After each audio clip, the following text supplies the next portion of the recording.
மகாதேவா. எந்நாட்டவர்க்கும் இறைவா போற்றி. ஐயா 2 மணி நேரம் நின்றுட்டே பாடம் எடுக்கிறேன். பார்த்துட்டு எங்கள் மடத்தில் என்ன தான் கல்லூரி பேராசிரியர் டாக்டர் ஆனந்த பரவசர். அவங்க குடும்பமே அவங்க வீட்டு பேர் ஆனந்த பரவசர். அண்ணாமலை ஏகம் தத்துறையந்தாய் நோக்கி பாகம் எழுபானாய் ஆவாய்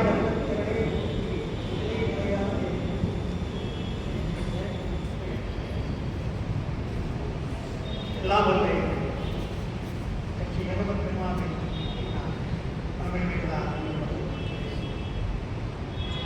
அருள்வாக அமைக்கெல்லாம் பெருமையாக இந்த நாகவிடத்தில் எழுந்துள்ளி அருளாசு பழகி வருகின்ற வெற்றித்திருக்கும்படி ஸ்ரீ ஸ்ரீ குருவாசனிதான் நான் திசை நோக்கி மனமுடைமைகளால்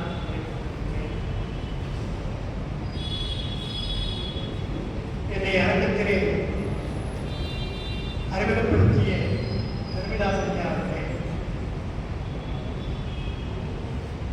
இந்த கிளையிலே விசார நிலையத்தில் சைவ சித்தாந்த வகுப்பை நடத்துகின்ற பேராசிரியர் பெருமக்களாக இருக்கின்ற பாலசுப்ரமணியா, பக்கத்திலே இருந்த திருநாவுக்கரசு, இன்னும் மறுபடியாக இருக்கின்ற சிவதீபன் மருசூதன், அவளை இந்த நேரத்தில் நான் வணக்கத்தோடு விரும்பி வணங்குகின்றேன். அரங்கத்தில் இருக்கின்ற சிவனைய செல்வர்களே, தாய்மார்களே, உங்கள் அனைவருடைய மனமறிந்த வணக்கம். எத்தனையோ முறை நிர்வாகத்தில் வந்தாலும் இன்று கிடைத்த வரவேற்பு முறைகளில் ஒன்றும் கிடைத்ததில்லை. காரணம் என்னென்றால் இயக்குனர் என்ற ஒரு இணைப்பிலே ஒன்று வைத்திருக்கிறார். எப்பொழுதுமே இங்கே வருகின்ற பொழுது நான் மாணவனாகத்தான் வருவேன், ஆசிரியராக வந்திருக்கிறேன். நான் இயக்குநராக இப்பொழுது வந்தபோது ஒரு மகிழ்ச்சி எனக்கு இருக்கிறது. என்ன என்றால், இந்த கட்டடம் எப்படி மாறி வளர்ந்திருக்கிறதோ அதுபோல நாங்களும் இங்கே பயிற்று வளர்த்திருக்கிறோம். பிரமயாசர்கள் நான் படிக்கிற காலத்திற்கு அவர் எனக்கு எல்லாம் தெரியும். அப்பொழுதே இதே குலம் தான், அப்போ இதே குலம் தான் இருப்பார். இன்னைக்கு தான் கட்சி கட்டளை. நான் ரொம்ப நாளாக வந்து அந்தனை நான் நினைச்சிருக்கேன். ஒரு அந்தனை ஒரு சைவ சித்தாந்தத்துக்கு ஈடுபாடாக இருக்கிறாரே என்று நான் எண்ணியேன். அதேபோல் அவர் சொன்னது போல 26வது மகாசரிதமாக விளங்கிய சண்முகதேசிக ஞானசம்பந்தர் அவர் இங்கே தம்பிராம் சுவாமிகளாக இருந்தார். பட்டணத்து சுவாமி நாம் சொல்லுவோம், சென்னை சுவாமிகள் பட்டணத்து சுவாமி. அவர் தான் எங்களை எல்லாம் வளர்த்தார். உங்களுக்கு தெரிவிக்கும் சிறந்த பேராளர் பேராசிரியர் அவர் இங்கே வளர்த்தார். அப்போதான் இந்த கட்டடம் கிடையாது. பழைய கட்டடம் ஒன்று இருக்கும். இந்த பக்கத்தில் ஒரு பெரிய ஓலைகள், பெரிய மடம், கூரை வைத்து தான் இருக்கும். மண்சூர் பக்கத்தில் இருக்கும். மேடையிலே போல மரப்பலகை தான் தான் மேடை. எத்தனையோ நாட்கள் பலவேறுடைய பேச்சுக்களை நாங்கள் கேட்டிருக்கிறோம் படிக்கிற காலத்தில். இன்னாரை நாங்களும் பேச வேண்டும் என்று தமிழ்நாடு சபையில் விரும்பி நான் பேசியிருக்கிறேன். ரொம்ப பெரிய பேச்செல்லாம் கிடையாது. இருந்தாலும் பயிற்சி வைக்க வேண்டும் என்று நீ இது பேசுகிறா என்று சொல்வார்கள். அப்படியெல்லாம் வளர்ந்த ஒரு இந்த இடம். எவ்வளவோ அனுபவத்தை நான் இங்கே சொல்லலாம். உணர்ச்சி வசப்பட்டு போய் நல்லா அதிகம் நான் சொல்லக்கூடிய என்ன பக்கத்தில் இருக்கிற பழைய கட்டிடம் ரொம்ப நாள் ஏறக்குறைய 25ஆம் மகாசரிதான் ஆகியது.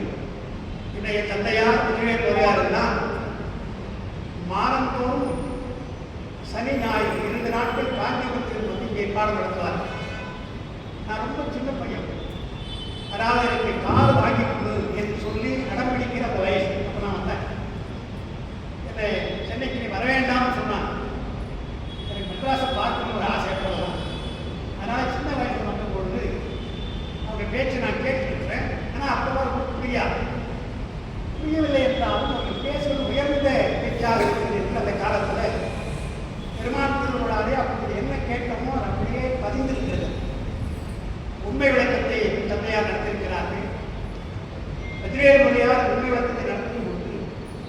அதை நூலாக ஆதியம் வெளியிட்டிருக்கிறது. இந்நளவும் அந்த உண்மை விளக்கத்திற்கு விளக்கம் தர வேண்டும் என்றால் அந்த நூல் தான் துணை.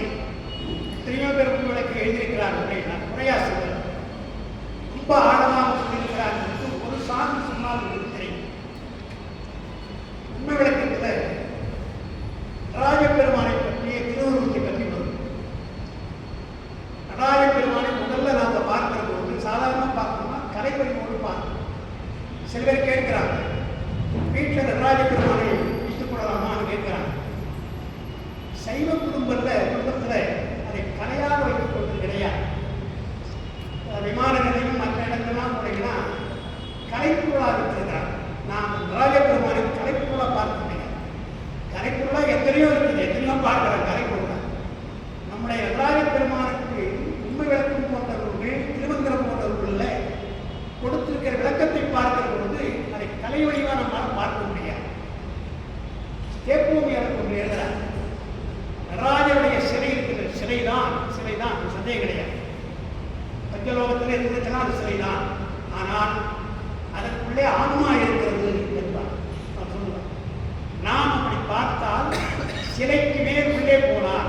எப்படி சூரியனை பார்க்கிற பொழுது மாணிக்கவாசன் சொல்லுகிற அருக்கனில் சோதி அமைத்தோன் காண்பன், அருக்கனில் சோதி காண்பன் சொல்றேன். அருக்கனில் சோதி காண்பன் சொன்னா அது ஜடசூரியன், அது வேத நெறியிலே சூரியன் வளர்க்கிற சூரிய நமஸ்காரம்.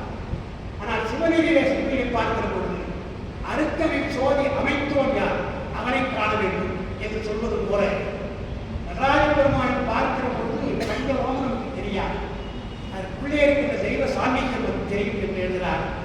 உண்மை விளக்கத்தில் மந்திர ரூபமாக பெருமானுக்கு சித்தாந்தத்தை படிக்க போறீங்க.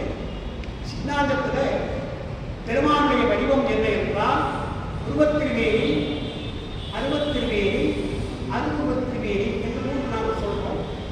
திருவள்ளுவரையில ஒன்று சேர்த்து அறிவுத்திருவேணி ஒன்று சொல்லலாம். 4 திருவேணி சொல்லணும்.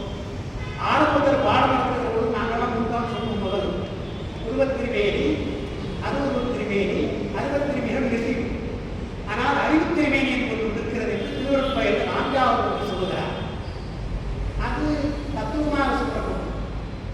அந்த உருவத்திருவேணி எப்படி இருந்தாலும் சூழ வடிவமாக தத்துவத்தை சைவ சித்தாந்தம் பஞ்சாட்சரத்தை தான் சூழ வடிவமாக கொள்கிறது. மந்திர வடிவம் என்றால் பெருமானுக்கு பஞ்சாட்சரம் சூழ வடிவம். அடுத்து சூக்கும வடிவம் எது என்றால் ஆன்மா. ஆன்மா அது மக்கள் உயிர், முக்கியமாக மக்கள் உயிர். எல்லா உயிர்னா மக்கள் சிறப்பு. மக்கள் உயிர் ஆன்மா இருக்கு இல்லையா, அது ஆன்மாவுக்கு வடிவம். 2வது வடிவம் சூக்கும வடிவம். அதிசூக்கும வடிவம் என்றால் அவருடைய சக்தி தான் அதிசூக்கும வடிவம் என்று வடிவத்தை தத்துவமாக பார்க்கிற போது முதல்ல தூள வடிவம் எது என்றால் மந்திரம். மந்திர வடிவம் தான் தூள வடிவம். உண்மை வடிவத்தை பார்த்தீங்கன்னா நம சிவாய சிவாய நம என்று பாட்டு சொல்லியிருப்பார். அப்படி பார்க்கணும். அடுத்து 8ம் 2ம் உருவான இலிங்கம் என்று ஆன்மாவை சொல்வதற்கு போது ஆன்மா அவருக்கு வரைக்கும் இங்கே ரத்தமாடுகிறான். அதனால் தான் இதயத்தில் ஒரு ஓசை கேட்டுக் கொண்டே இருக்கிறோம், நடனமாடுகிற ஓசை தான் அது என்பதை குறிப்பாக 8ம் 2ம் உருவான இலிங்கமுடைய நட்டம் ஆடுகிறான். 3வது சொல்லுதான் சக்தி வடிவம். சக்தி தான் நமக்கு வடிவம் என்று பல இடமா இது பஞ்சாக்கரத்தால் உரை உணவு கேட்டால் ஒருவர் என்று ஆரம்பம் உள்ளேயே நமக்கு நடராஜப்பெருமானை எப்படி பார்க்க வேண்டும் என்று சொல்லியிருக்கிறார். அதில் ஒரு இடம் வருது. நடராஜப்பெருமானை மட்டும்தான் திருவாசியோடு நாம் வணங்க வேண்டும். மற்ற தெய்வங்களை எல்லாம் திருவாசி இல்லை என்றால் இருக்கணும், இல்லை என்றாலும் பரவாயில்ல. ஆனால் நடராஜப்பெருமானை வழிபடுகின்ற பொழுது பூசைகளை வைத்தீங்கன்னா பக்கத்தில் சிவகாமி இருக்கணும், நடராஜருக்கு திருவாசி இருக்கணும். அந்த திருவாசியை பார்க்கிற பொழுது உண்மை விளக்கத்தில் சித்தாந்த ஞானமானுடைய விளக்கம் படிப்பதற்கு முன்னால அந்த சுடர் இருக்கு இல்லையா, இந்த ஓங்காரமே நல் திருவாசி. உண்மை விளக்கத்தில் ஓங்காரத்துடைய பிரணவம், அந்த ஓங்கார வடிவம் தான் அவருக்கு திருவாசி என்று. அதுக்கப்புறம் என்ன சொல்றா, நீங்க எழுத்தே நிறை சுடலாம். இந்த திருவாசி மேலே பார்த்தீங்கன்னா சுடரா இருக்கு, ஒளிமயமாக இருக்கும் போது சுடரா இருக்கும், விளக்கு சுடர் போல இருக்கு. அது நீங்க எழுத்தே நிறை சுடலாம்.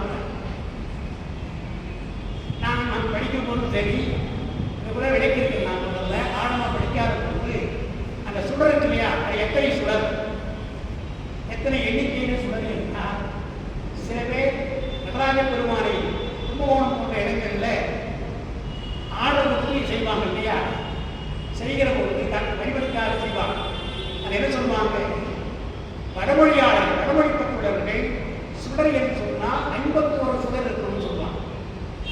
ஏனென்றால் வடமொழியில 51 எழுத்து நமக்கு மந்திரம் பதம் வண்ணம் என்று வரும்பொழுது மந்திரம் 11, பதம் 81, வண்ணம் 51 என்று ஒரு கணக்கு நமக்கு பின்னால் படிக்க போறேன்.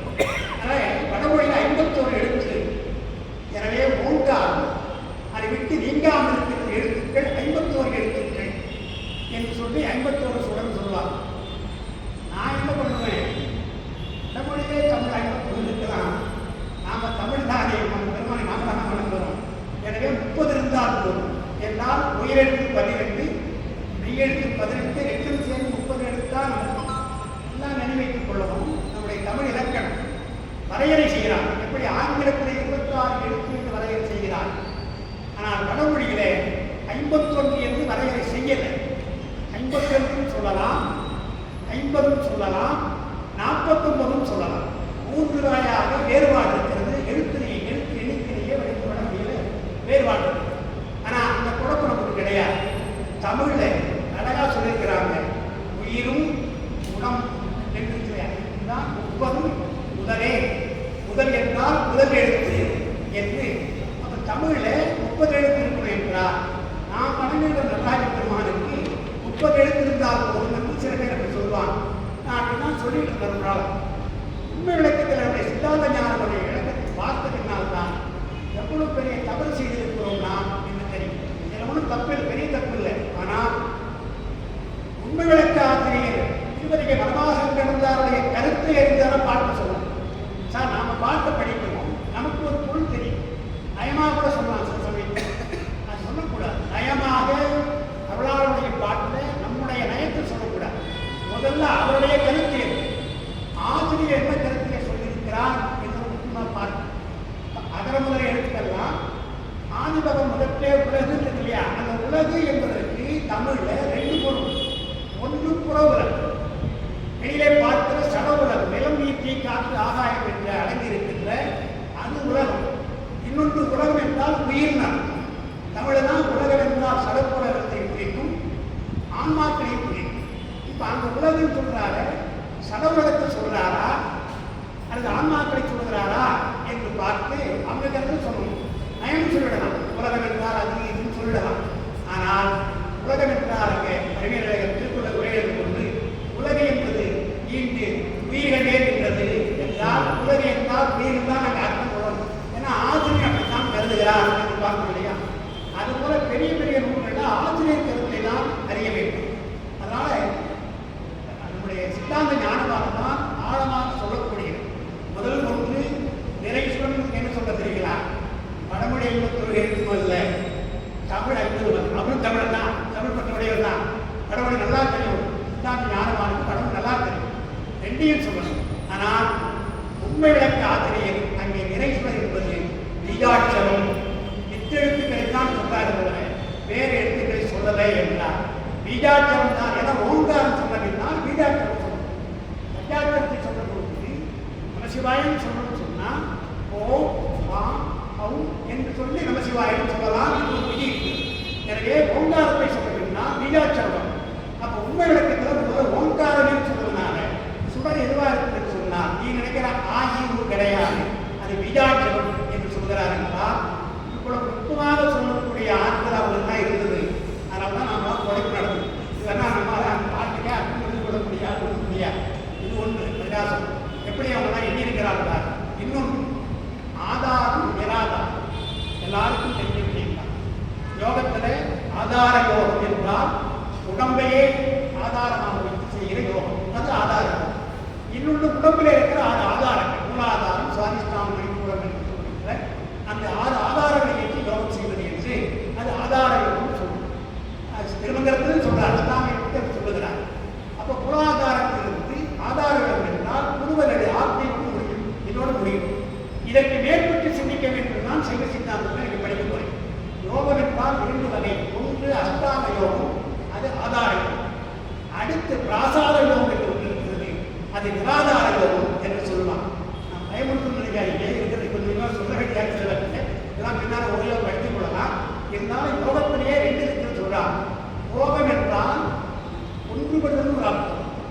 இன்னொன்று பிரிதல் உணர்வு.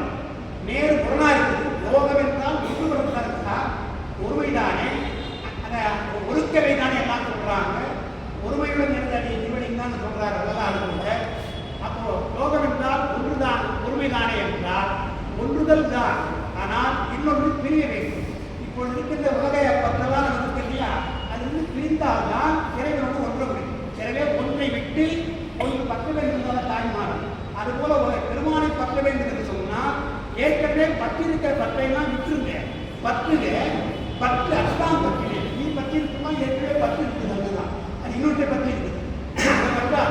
பற்றில்லாமல் இருக்கிறானே அவனை பற்ற வேண்டும் என்று ஒன்றை விடு இன்னொன்றை பற்றுன்னு சொன்னாங்க இல்லையா.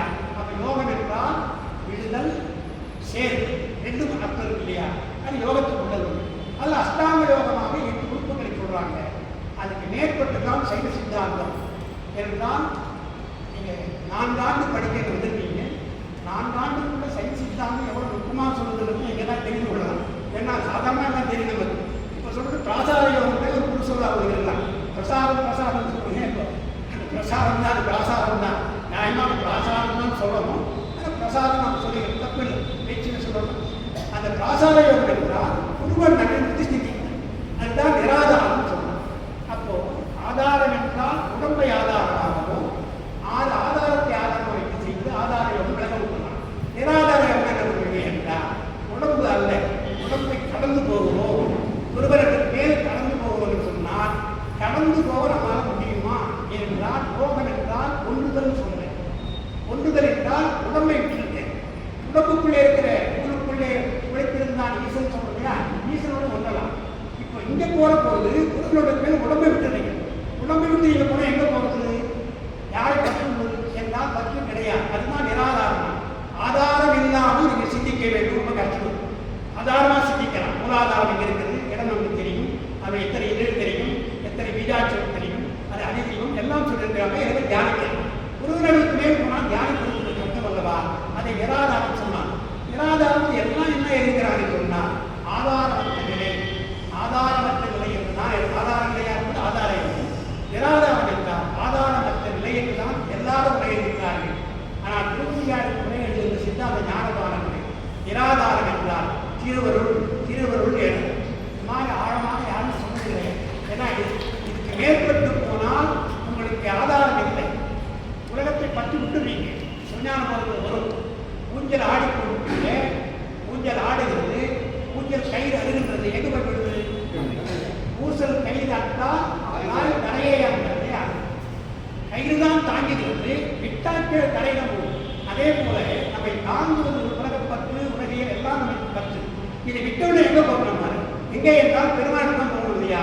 எனவே இங்கே போன உடனே பெருமாள் வந்ததுதான். ஏன்னா எல்லாரும் நீ விட்டுட்டப்பா, நான் கொடுத்த அந்த தத்துவத்தை நீ விட்டுட்டேன், நான் தான் உன்னை காப்பாற்றுகிறதுக்கு அங்கே வருகிறார். எனவே நிராதாரம் என்றால் உயிர் ஆதாரமாக இல்லை, ஆதாரமாக இல்லை. நிராதாரம் என்றால் திருவருள் தான் உங்களுக்கு ஆதாரத்தை தருகிறது என்று சாதாரணமான சொற்களுக்கெல்லாம் மிகப்பெரியவரை வழிகாட்டியிருக்கிறார். அவனுக்கு எத்தனை கும்பிடு போட்டாலும் அது மன்னிக்கான ஆகாது. இந்த விளக்க நிலையெல்லாம் அந்த காலத்தில் ஏன் எழுதும், யார் அவங்களுக்கு எல்லாம் காசு கொடுத்தாங்க, யாராவது பட்டம் கொடுத்தாங்களா, ஒன்றும் கிடையாது. அவர் நாட்டு உட்கார்ந்து கொண்டு பெருமாள் திருவள்ளுவர் குலத்தை எழுதினார்கள் என்று பார்க்கிறோம். அந்த வகையில் நமக்கு சொண்டை நாடு ஒரு பெரிய தவம் செய்த ஒரு நாடு. காரணம், தந்திருக்க திருமுறையில் வாரியார் அவர்கள் வேடிக்கையாக சொல்லுவார். தேவாரம் முதல் ஞான சம்பந்த பெருமான், நாவுக்கரசு, சுந்தர் 3 பேரும் ஒருவர் சோழ நாடு, மற்ற 2 பேரும் நடுநாட்டிலே பிறந்தவர்கள். மாணிக்கவாசகர் பாண்டி நாட்டிலே பிறந்திருக்கிறார். ஒரு அருளாளர் சொந்த நாட்டிலே பிறக்கவில்லையே என்று வருந்தலாம். ஆனால் அந்த வருத்தத்தை நீக்குவதற்கு நாம் பெருமான் சேக்கிழார் இங்கே பிறக்க வைத்திருக்கிறார். அவருடைய வரலாற்றை எல்லாம் சொல்வதற்கு மாணிக்கவாசகர் வளர்ந்த ஒரு ஏழல். ஏதாவது மாணிக்கவாசகர் வரலாறு இன்னைக்கும் கொடுக்கணும், இன்னைக்கும் கொடுப்பாங்க, எது சரியாக சொல்றேன். ஆனால் மூவருடைய வரலாற்றை அவை திருப்பதிகளோடு சொல்லியிருக்கிறார் என்றால் சேக்கிழார் ஆக்கினார் சொல்ல வல்லபிரான் மாணவ சிவஞான சுவாமிகள். அப்படிப்பட்ட சேக்கிழாரை கொண்டு நாடு தந்திருக்கிறது அல்லவா, அது மிக முக்கியம். நம்முடைய 26ஆம் மகாசரிதான் இங்கே சிவரானந்தர் வந்து அவங்க உட்காந்து படிச்சுட்டே இருப்பாங்க, அன்னைக்கு படிப்பாங்க. நாங்கள் போய் வரும். நல்ல செய்தி வந்தவுடனே வாடா எனக்கு நல்லா ஞாபகம் இருக்கிறது. எப்படி போன நேரம் போன பொருளே பார்த்தா வைக்கலாம் அப்படின்னு கூப்பிட்றேன். சேக்கிழார் எப்படி சொல்றாரு தெரியுமாடா? இல்லை அன்னைக்கு சொன்னதான் இன்னும் நாங்கள் அந்த கூட நம்ம ஆளு அவங்க சொன்னதான் நான் கேட்கணும். என்ன சொன்னார்? சீகை என்பன கடவிலும் நிறைவிலா சிந்தை தூய மனம் தருவாள் தொண்டை நாடு சொல்வரை தோய் என்று சொல்றாரா என்று தொண்டை நாட்டு பெருமையை சுவாமி படிக்கிறாங்க. போகிற போது எனக்கு யார் சொல்லணும்? உபதேசம் போல நல்ல வார்த்தைகள் எனக்கு சொன்னா நல்லது என்று அதை கூப்பிட்டு சொன்ன வார்த்தை. அதுபோல பல உபதேசங்களை நாங்கள் பெற்றிருக்கிறோம். அப்படிப்பட்ட தீய என்பன கடவிலும் நிறைவதா சிந்தை தூய மாந்த வாழ்க்கை தொண்டை நாட்டிலே சேக்கிழார் திறந்திருக்கிறார். அது நமக்கெல்லாம் ஒரு சமம், அது சிறப்பு. சேக்கிழார் பார்க்கிறது வரலாறு முக்கிய. ஆனால் திருமுறைகளுக்கெல்லாம் ஒரே சோழ நாட்டிலே தமிழ்நாட்டிலே ஒரே இருக்கிறார் பார்க்க. ஆனால் பெரும்பான்மையானவர்கள் 12 திருமுறைகள் கையில் இருக்கிறதா? திறமையாளர்கள் பதிப்பில் 12 திருமுறைகளில் முதல் திருமுறை கட்டமான தேசிய கேள்வி. கட்டமான தேசிய யார் இருக்கிறான்?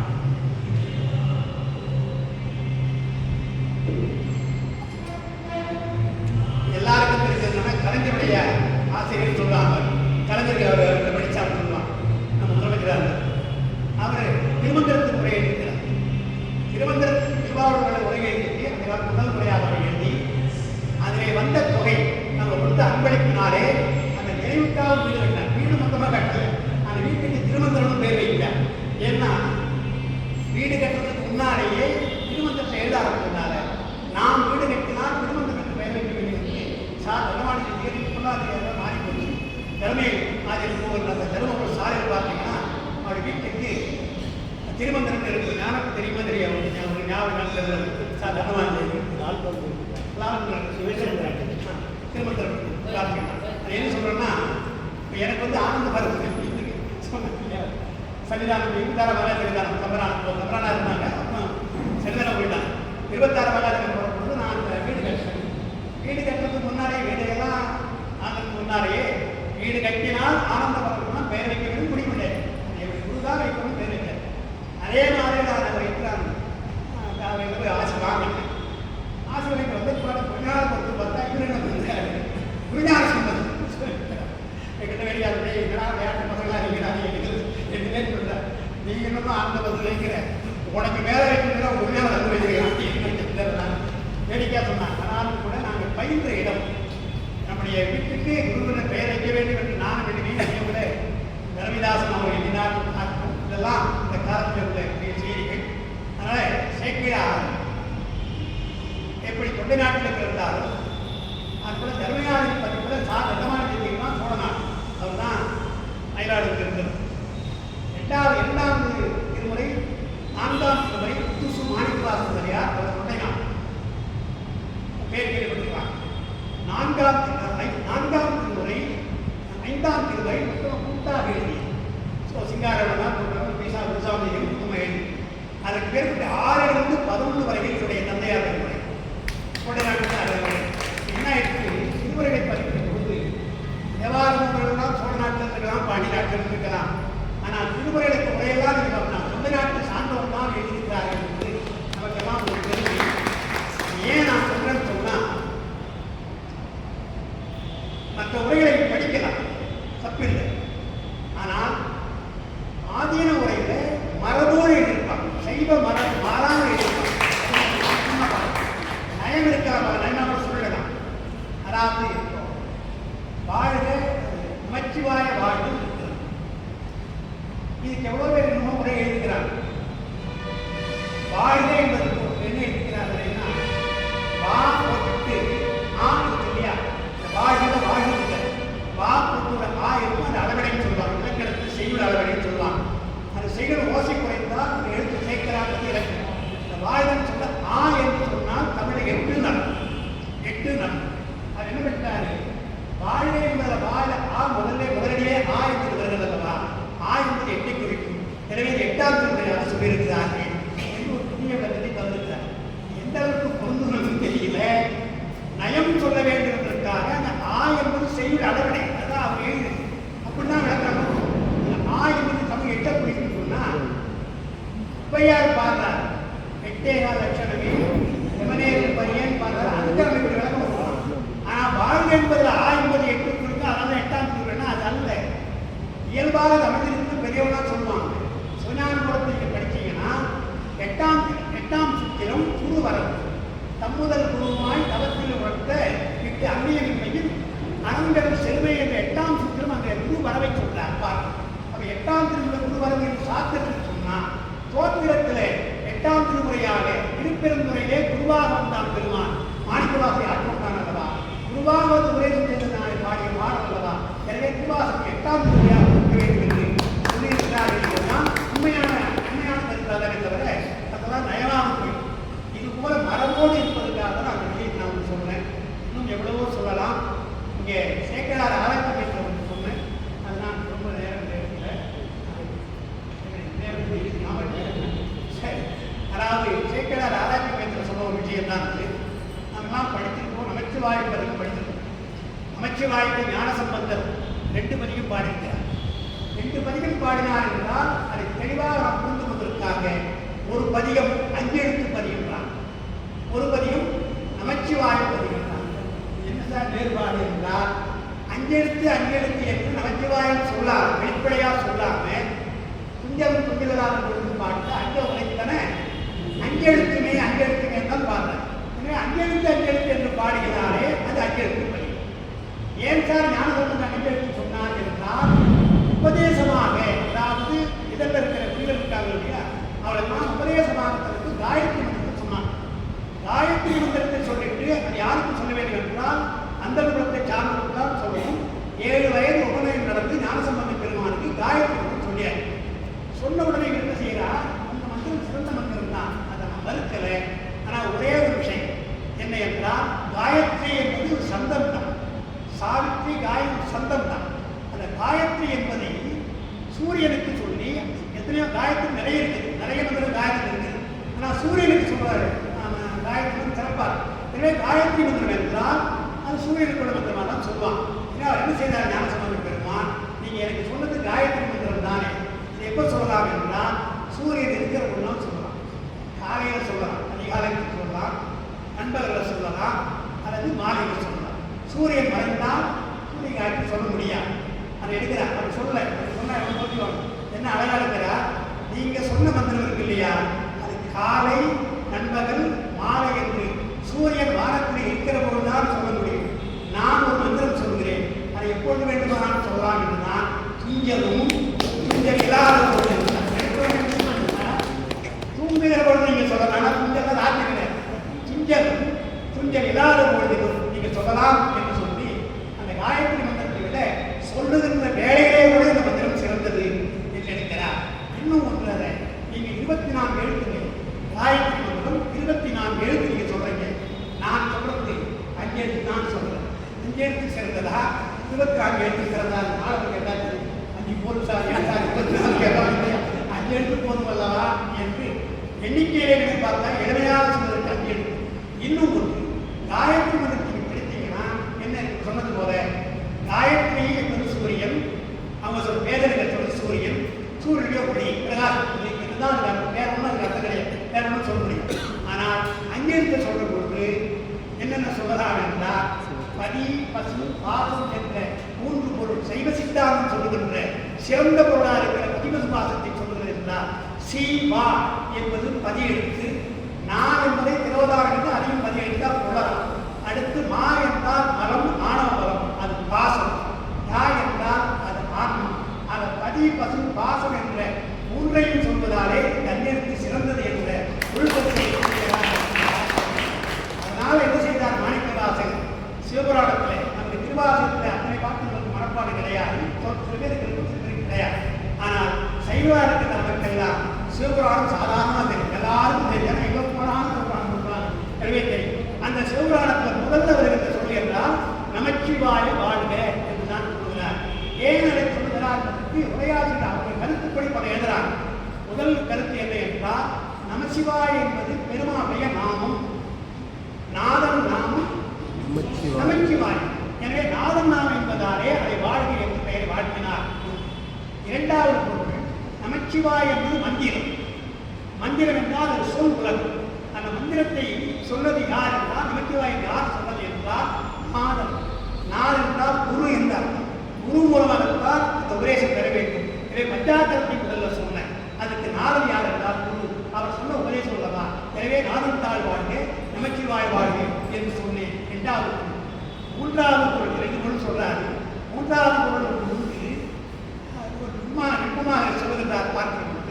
உபதேசிக்கிற போது சமய தீட்சையிலே தூர பஞ்சாட்சி, விசேட தீட்சையிலே சூக்கு பஞ்சாட்சி. எனவே விசேட சமய தீட்சை தான் முதல் நடக்க வேண்டும். எனவே மாணிக்கவாசகர் சமய தீட்சைக்குரிய மந்திரமாக நமச்சிவாய என்று சொல்லியிருக்கிறார் என்று அவர் முப்பொருள் உண்மை என்று 3 பொருள் உண்மையை சொல்கிறார். நமச்சிவாய என்ற ஒரு சொல்லுக்கு இத்தனை விளக்கத்தை தராங்க. இதற்கு மேல் அப்பா ஒரு கருத்து கொண்டிருக்கிறார். அது என்ன என்றால் அதுதான் நான் சொல்ல எண்ணினேன். ஞானசம்பந்த பெருமான் இங்கே இருக்கின்றார். அவரே நமச்சிவாய என்று இந்த காதலாய்க்கு சொல்லி பார்த்தார். சரி, அப்பர் பெருமான் சொற்றுணை வரியில் பாடியிருக்கிறார் பார்க்கிறோம். சுந்தர பெருமான் கட்டதாவுடைய நான் வரைக்கும் சொன்னான் நமச்சிவாயம் அவர் நான் மூவருமே 4 வகையாக பாடியிருக்கிறாங்க. அது ஒன்று ஒரு அர்த்தம் வந்து பார்க்கணும். அதை எல்லாத்தையும் பார்த்தீங்கன்னா நமச்சிவாயவே நமச்சிவாயவேன்னு தான் முடியும். அஞ்செழுத்து முடியாம அஞ்செழுத்தே என்று ஏகாரம். அஞ்செழுத்தே என்பது ஏகாரம், நமச்சிவாயவே என்பது ஏகாரம். எல்லாத்தையும் ஏகாரம். அதான் அப்பா எழுதுறாங்க. ஏகாரம் என்றால் ஏன் ஏகாரம் கொண்டார் என்றால் இலக்கணத்தில், தமிழ் இலக்கணத்தில் ஏகாரம் என்பது தேற்றப்பொருள். தேற்றப்பொருள் என்றால் செழிவுணம். தேற்றம் என்றால் செழிவுணம். இது போல ஒரு மந்திரம் கிடையாது என்பதை தெளிவுபடுத்துகிறார். எனவே ஏகாரம். அதே போல நமக்கு சைவத்துக்கு நீ வந்தீங்கன்னா சொன்ன மாதிரி பீச்சா மந்திரம் இருக்கிறது, கிரியா மந்திரம் இருக்கிறது, அர்ச்சனா மந்திரம், தியான மந்திரம், அப்புறம் மூலமந்திரம் எல்லாம் நிறைய. எல்லா மந்திரங்களும் இருந்தாலும் கூட மூலமந்திரத்துக்கு இடையாக கிடையாது என்பதனால எல்லா மந்திரங்களிலும் உயர்ந்ததாக இருக்கிற நமச்சிவாய அதனால் வாங்கி சொன்னார் என்று அஞ்செழுத்துக்கு சொல்லுகிற போது ஏகாரத்துக்கு கூட விளக்கம் கொடுத்திருக்கிறார். நாம் இன்னொரு படிச்சிருக்கிறோம், வாங்கி படிப்போம். நமச்சிவாய படிச்சு வந்தவரை அது ஏண்டா அப்படி ஏகாரம் போட்டான்னு பார்த்தா அது தேட்ட ஏகாரம் என்பதற்கு பிரிநிலை ஏகாரம் என்று சொல்றாங்க. அதுதான் தெளிவை தருது. உங்களுக்கு வேறு மந்திரம் வேண்டாம், இதை சொல்லுங்க போகணும்னு சொல்றாங்க இல்லையா? ஒரு எழுத்து தானே போதும் அல்லவா? அது ஒரு அஞ்செழுத்து தானே, ஒரு சொல் உங்களுக்கு போதும் சொல்லுங்க அஞ்செழுத்து என்றார். அது ஒரு இன்னொன்று பிரிநிலை என்றால் மற்ற மந்திரங்களுக்கு இணை கிடையாது. மற்ற மந்திரங்களுக்கு பிரிந்திருக்கிறது என்றால் தனித்தன்மை வாய்ந்தது, வலிமை வாய்ந்தது என்றார். அதனால்தான் சேக்கிழார் பெரிய புராணத்தில் ஞானசம்பந்தர் தங்கியிருக்கின்ற அந்த இடத்திற்கு தீ வைக்கிறார்கள் சமணர்கள்.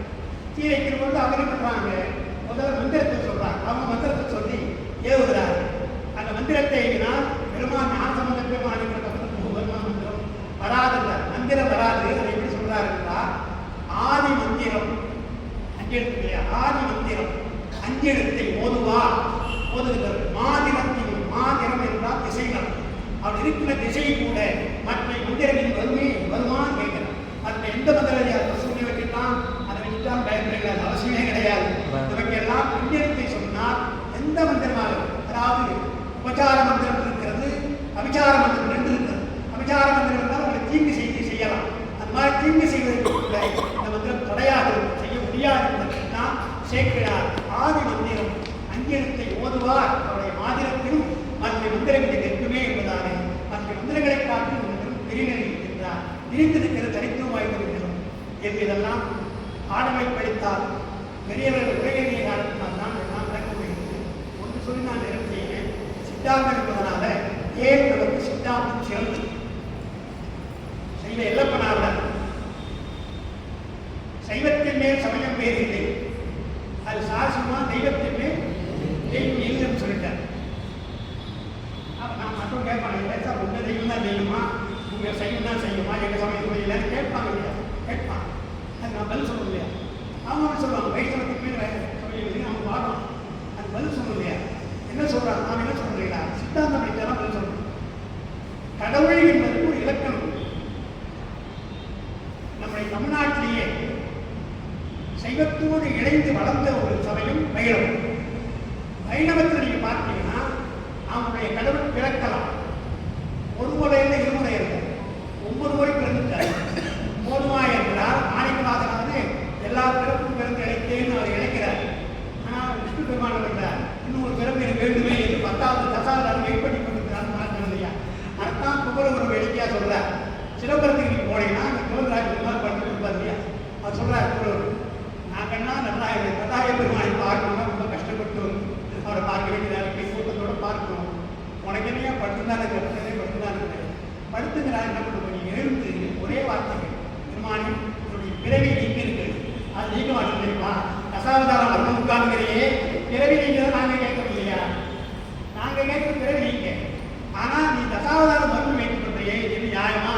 நான் கேட்க வேண்டியது பிறவி அல்லவா, பிறகு நீங்க வேண்டும் அல்லவா என்னால் வேடிக்கையாக கேட்கிறேன். எது சொல்றேன்னா, வைஷ்ணவ கடவுளுக்கு பிறப்பு உண்டு. மண்ணு புகழ் கோசலைகள் மணிவயிறு வாய்ப்பதே இல்லை. மணிவயிறுனா ஒரு தாய் வயிற்று கருவறை பிறப்பது என்பது அவருக்கு சிறப்பாக சொல்றாங்க. அது சௌகப்பியம் என்று எழுதுகிறார். நமக்கு என்ன கொள்கை என்றால், கடவுள் இலக்கிறது என்றால் ஒரு பிறப்பிலே வரக்கூடாது. அதான் மிக முக்கியமான மாதா உலகத்திலே வரக்கூடாது என்பதுதான் இலக்கணம். அதைத்தான் நாம் சொல்றோம். அதனால தான் நாம் என்ன பண்றோம், சைவத்திய மேல் சமயம் வேறு இல்லை. என்ன காரணம் என்றால், இந்த கடவுள் இலக்கணத்தை சரியாக சொல்ற சமயம் நம்முடைய சமயம் அப்படிதான் சொல்றேன். தவிர இந்த சமயத்தில் எங்க சமயம் சிறந்தது கண்மூடித்தனமாக சொல்லலை. இலக்கணமாக பார்த்தேன். எங்கேயாவது சிவன் பிறந்திருக்கிறான் இருக்கிறதா என்றால் இன்னும் கிடையாது. இன்னும் கூட ஒன்று சொல்லுது, இலக்கணம் வகுத்தவர்கள், யாப்பிலக்கணம் வகுத்தவர்கள் இன்னும் பிற்காலத்தில் உலா பிள்ளை தமிழ் எல்லாம் சிற்றிலக்கணமா வந்து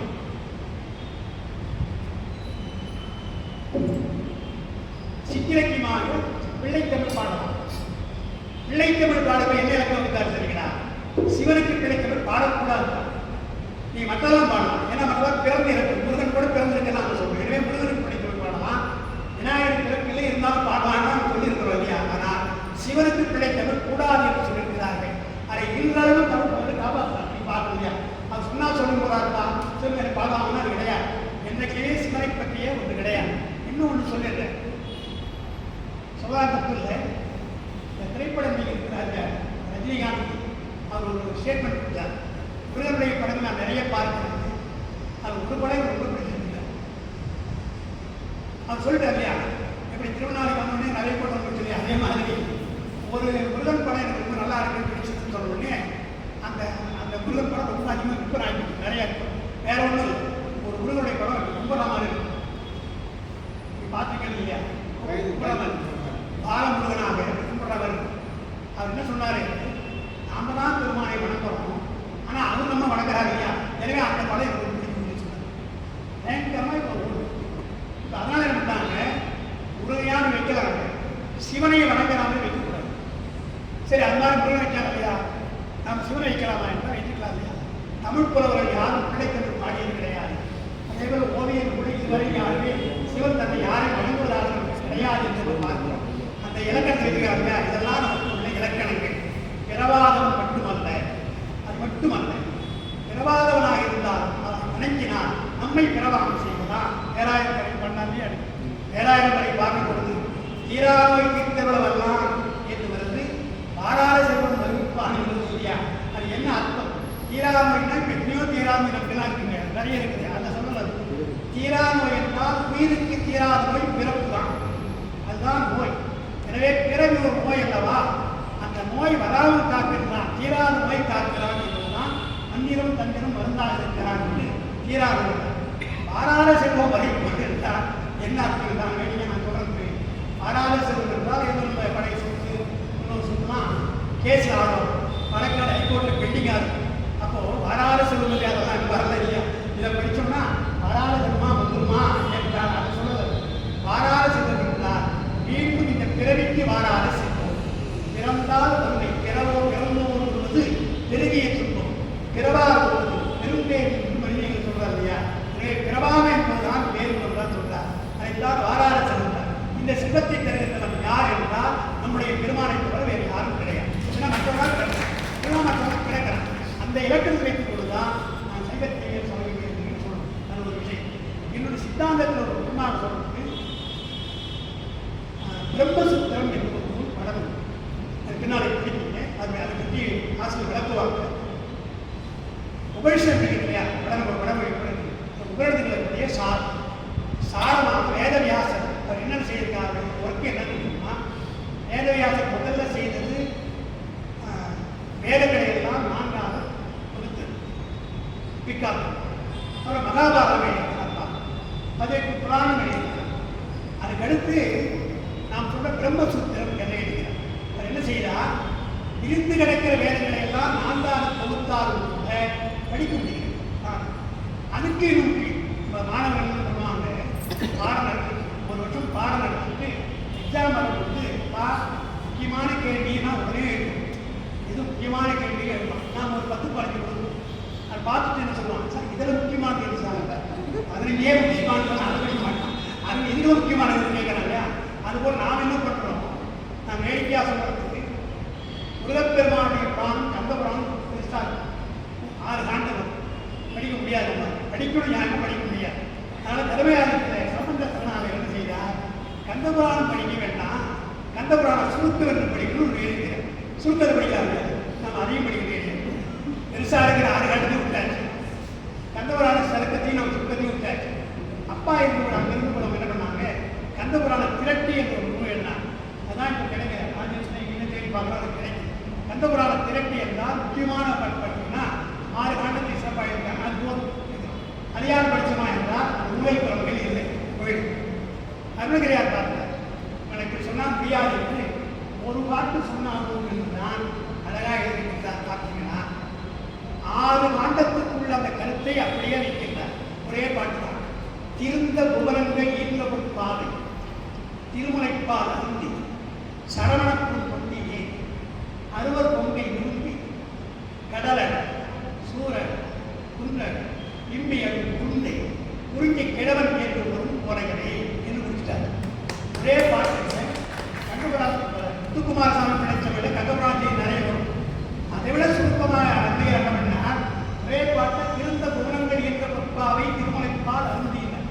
அப்புறம் சரவணக்குள் தொட்டியை என்ன செய்தால் சரவணன் செய்ய சரவண தொட்டியை அருந்தினார். அறுவர் பொங்கை விரும்பினார். நாட்டியை அறுவர் பொங்கை விரும்பினார். கடலட சூழல குன்றலை என்று 3 பேர் சொன்னார் இல்லையா. கடலடை என்பதுதான் நமக்கு திருச்செந்தூர் பார்க்கும். குன்று என்று சொன்னால் நம்முடைய ரவுச்சி இல்லையா, ரவுச்சி. அதுபோல எல்லாருக்கும் அழைத்து விட்டு என்ன பண்ணாரா, அந்த குந்தை சின்ன இளையராக குந்தை குறிஞ்சி கிழவன் என்று சொல்றாங்க. குறிஞ்சி என்ற என்ன பண்ணார், பள்ளியை மனப்பதற்கு கிழக்கோளம் போனாங்க. கிழக்கோளம் போட்டு கிழவன் என்றால் குறிஞ்சிக்கு உரிமையும் ஒரு அர்த்தம் இருக்கிறது, வயசான அர்த்தம். அது வந்து குறிஞ்சி கிழவன் என்று ஒரு போலவே என்று ஆரம்பத்திலே இருந்து முடிவடைத்திருக்கிறார் என்றால் சுருக்கமாக சொல்ல வேண்டும் என்று இருப்பது வந்து நம்முடைய வழக்கம் அல்லவா. அதையாவது படிக்கிறது போல பிரம்மசூத்திரத்தை எழுதினார் நம்முடைய வியாசம்.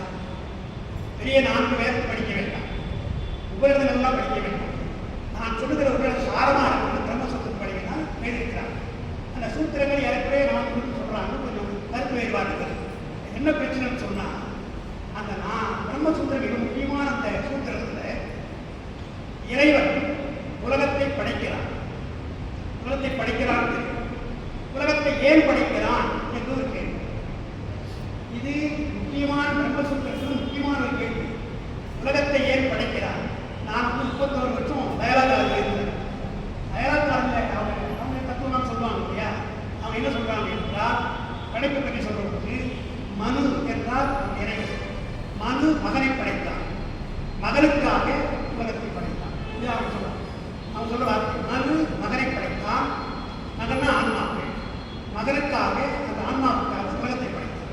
நான் கிட்ட சொல்றது, நீங்க சொல்றதுல ஒரு பாதி நாங்கள் ஏற்றுக்கிறோம். என்ன ஏற்றுக்கிறோம்? மகனுக்காக உலகத்தை படைத்தார் இல்லையா, அது நானும். ஏன்னா உயிரினுக்காகத்தான் உலகத்தை படைக்கிறான். தன்னிலங்க போட்டு அவன் தருகிறான், அது சைவ சித்தாந்த கொள்கை. ஆனால் மனு என்ற இடம் கடவுள் தானே, கடவுள் மகனை படைத்தான் சொல்கிறதே, அது மகன் யாருந்தான்? ஆன்மா, உயிர் தான். உயிர்களை இறைவன் படைத்தான் என்பது கொள்கை. அதுபோல பல மதங்கள் உயிர்களை படைத்திருக்கிறான் என்று சொல்றாங்க. நாம படைத்தான்னு சொல்ல வழக்கமே கிடையாது. உயிர்கள் அப்படியே இருக்கு. எப்படி பதியன அனாதியோ அதுபோல் பசுக்கள் அனாதியோ நாம் சொல்றோம். உயிர்களை படைத்ததாக சொல்ல கிடையாது. நான் பிரம்மசூத்திரத்தில் உலகத்தை படைத்தான் இல்லையா. கிறிஸ்துவர்கள் போல சொன்னா அவன் கேட்பேன், ஏன் சார் மகனை படைத்தான் சொன்னா என்ன சொல்றாங்க, தன்னை வணங்குவதற்காக மகனை படைத்தான். இதுதான் அவனுக்கு இறைவன். ஏன் ஆன்மாக்களை படைத்தான் சொன்னா அவரை வணங்குவதற்காக படைத்தான் சொன்னார். இந்த மாதிரி ஒதுக்க முடியுமா? உயிர்களை படைத்தான் சொல்லிட்டு என்னை வணங்குவதற்காக தான் அவரை படைக்கணும்னு சொன்னா ஐயா உன்ன வணங்குவதாக என்ன படைக்கணும்னு கேட்பது தத்துவத்தில் பார்த்தா சரியான விளக்கம் இல்லை. அங்கே கிறிஸ்துவமாய்க்கு வந்த தோற்றிய மதம் உபரிடங்களை சொல்வதற்கு சாரமாக சொல்வதையும் லீலா வினோதம் அவ்வளவுதான். லீலா வினோதம் விளையாடுகின்றான் பெருமான், படைத்து விளையாடுகிறான் வந்தத ஏப்பாம விளையாடணும். என்ன சொல்றாங்க தெரியுமா? தனியா இருக்கிறார், அவருக்கு போர் அடிக்குது, எனவே விளையாடுறாங்க. இது என்ன பண்ணி தனியா இருக்கிறாரா, அவருக்கு போர் அடிக்குது, எனவே அவர்களெல்லாம் உலகத்தை படித்து நம்ம கஷ்டப்படுத்தலாம் என்றால் தத்துவ முறைப்படி நேர்மையாக பார்த்தால் சரியான பதிலாக இல்லை. அதனால என்ன செய்தார்கள், சித்தாந்தத்தில் சொல்லப்பட்டிருக்கிறது, அது சொல்லிதான் நான் நிறைவு செய்ய விரும்புகிறேன். மணிமேகலை பௌத்த காப்பியம் தான். பௌத்த காப்பியத்தில் தான் சமயக்கணக்கு தம் திறம் கேட்ட காசி என்று ஒரு காலம். அதை எல்லாம் அந்த காலத்தில் இருந்த அத்தனை சமயங்களை பற்றிய கருத்துக்கள் ரொம்ப ஆழமான பகுதி, படிக்க ரொம்ப கஷ்டம். முறையாக எழுதுகிறாங்க, ரொம்ப கஷ்டம். அதில் சைவவாரி அதில் தர்க்கத்தை சொல்லுவான், அளவைவாரி தர்க்கம் சொல்லுவான். அந்த சைவவாரிக்கு சைவத்தை சொல்வது என்ன சொல்றார்? படைத்து விளையாடும் பண்ணினோம். அந்த லீலா வினோதம் தெரியாது, பிரம்மசூத்திர லீலா வேலையா கிடையாது. லீலா வினோதம் வினோதத்தால் புரியாது, புதுமையது விளையாடுகிறான் என்று சொல்வதுதான் இந்திய மணிமேகலை. படைத்து விளையாடும் பண்ணினோம், துடைத்து துயரை கூட்டுள்ளோம் என்று வருது. எங்கே கிபி 2ஆம் நூற்றாண்டில் சைவ இலக்கணத்தை சொல்ற பொழுது படைத்து விளையாடுகிறான் என்று வருது இல்லையா? அந்த விளையாட்டு அப்படியே இருக்கிறார் மாணிக்கவாசன். இந்த விளையாட்டுக்கு தான் என்ன அர்த்தம் என்றால் மாணிக்கவாசன் தான் சொல்லுகிறார். அதை அழகா மாதவ சிவஞான சுவாமிகள் மாவாடிக்கு ரொம்ப அழகா சொல்லுகிறார். காத்தும் படைத்தும் கலந்தும் விளையாடி தருகிறது. விளையாட்டு என்றால் எளிமையாக செய்கிறான், சந்தர்ப்ப மாத்திரை செய்கிறான். நம்ம ஒரு பொருளை எடுக்க வேண்டும் என்றால் கை காலம் கருவிகள் தேவை. ஆனால் பெருமான் செய்கின்ற ஒரு தொழில் இல்லை, 5 தொழில் நினைத்தால் போகும், நினைத்தால் நடக்கிறதா. எனவே விளையாட்டால் செய்கிறார் என்பதனால்தான் காத்தும் படைத்தும் கலந்தும் விளையாடி சொல்லிட்டு ஏன் அந்த 5 தொழில் செய்கிறார்கள் அடுத்து சொன்னார். ஐயா, நீ ஆட்கொண்டரும் விளையாட்டு, எங்களை ஆட்கொள்வதற்காக 5 தொழில் செய்கிறார் என்று சொல்லியிருக்கிறார்னா, விளையாட்டு என்பதற்கு பிரம்மசூத்திரத்தில் விளக்கம் கிடைக்கல. மணிமேகலை பொதுவாக படைத்து விளையாடும் சொல்லிட்டாங்க, ஏதோ உரை எழுதுறாங்க. அது விளக்கமாக 4ஆம் நூற்றாண்டு மாணிக்கவாக எழுதார். காத்தும் படைத்தும் கலந்தும் விளையாடு, ஐயா நீ ஆட்கொண்டரும் விளையாட்டு என்று விளையாட்டு விளக்கம் சொல்லியிருக்கிறார். அப்படியே வைத்துக் கொண்டு சித்தியார் முடிக்க போறது. சித்தியாரில் முன்னவன் விளையாட்டு என்று மொழிதலும் இதெல்லாம் 5 முன்னவன் விளையாட்டு என்று மொழிதலும் ஏற்கனவே நமக்கு மாணிக்கவாசன் சொல்லியிருக்கிறார் என்று மொழிதலும் உண்மை சொல்றார். நான் சொல்லலை, ஏற்கனவே மாணிக்கவாசன் சொல்லியிருக்கிறார் விளையாட்டு என்று. முன்னவன் விளையாட்டு என்று மொழிதல் நாம் சொல்கிறார். அந்த விளையாட்டு என்று உரை எழுதுகிறார் சிவஞான சுவாமிகள். விளையாட்டு என்று சொன்னால் 5 பானை, 5 பானை நிறைய தண்ணியும் அல்லது நெல்லோ 5 பானை வைக்கிறான். வைக்க முடியுமா? தரீங்க, ஆனால் வைக்கிறான். பெருவாறு 5 தொழில் செய்கிறார் இல்லையா? 5 பாரத்தை எளிமையாக சொல்வார். கிராமத்துக்கு போனா மூட்டையை சாதமாக சொல்லுவாங்க பார்க்கணும். அதே போல எளிமையாக செய்கிறான், 5 தொழிலை எளிமையாக செய்கிறார் என்றால் விளையாட்டு என்று குறிப்பிடுகிறது. விளையாட்டு என்று ஒரு சொல்லுக்கு சொல்லுவாங்கன்னா அலைகிறார் விளையாட்டு விளையார் என்று கம்ப பெருமான் அதை பாடிக்கிறார் பார்க்கணும். இதற்கெல்லாம் மூலம் என்று சொன்னால் மணிமேகலை மாணிக்கவாசனுடைய திருவாசகம் மூலம் சித்தியார் என்று இவற்றையெல்லாம் நீங்கள் படிப்பதற்குத்தான் தோத்திரம் சாத்திரமாக ஆதியும் மிக அருமையான ஒரு தொண்டு. யாரும் எங்கும் ஒரு விளையாட்டு படிக்க முடியாது. நாமளும் என்ன செய்கிறது, நம்மெல்லாம் நல்லா வந்து ஒரு நாள் நம்ம தான் இருக்கலாம். இப்போ அருமையாக நிறைய பேர் வருகிறீர்கள், நிறைய ஆசிரியர்கள் இருக்கிறார்கள். கோவிட் வந்த பொழுது, புற்றுநோய் வந்த பொழுது நேரடியாக வர முடியாது. அப்படியே இப்போ இணையதளத்தில் படிக்கும். ஏதோ ஆலயம் சக்கரைகளாக இருக்கு, திருப்பூர் சக்கரங்கிற மாதிரி பாடம் நேராக போய் நடக்கும் தான் பாடம் நேராக கேட்கும். ஏன்னா பாடியில் கேட்கும், நோட்ஸ் எழுதுவாங்க, கொடுப்பாங்க, இதெல்லாம் பார்க்கணும். இடையில என்ன பண்ணுவோம், நாங்கள் படிக்கிறோம், ஆண் பண்ணி நான் தான் யார் இருக்கிறாலும் ஒன்றும் தெரியாது. பார்த்தேன் யாழ்ப்பாண பல்கலைக்கழகத்துக்கு நடந்திருப்பார் பாட்சி நடத்துகிறேன். நான் வேண்டி பாரு எத்தனை பேருக்கு ஏன் சொல்லுங்க முதல்ல என்ன வெறும் ஆண் பண்ணிட்டு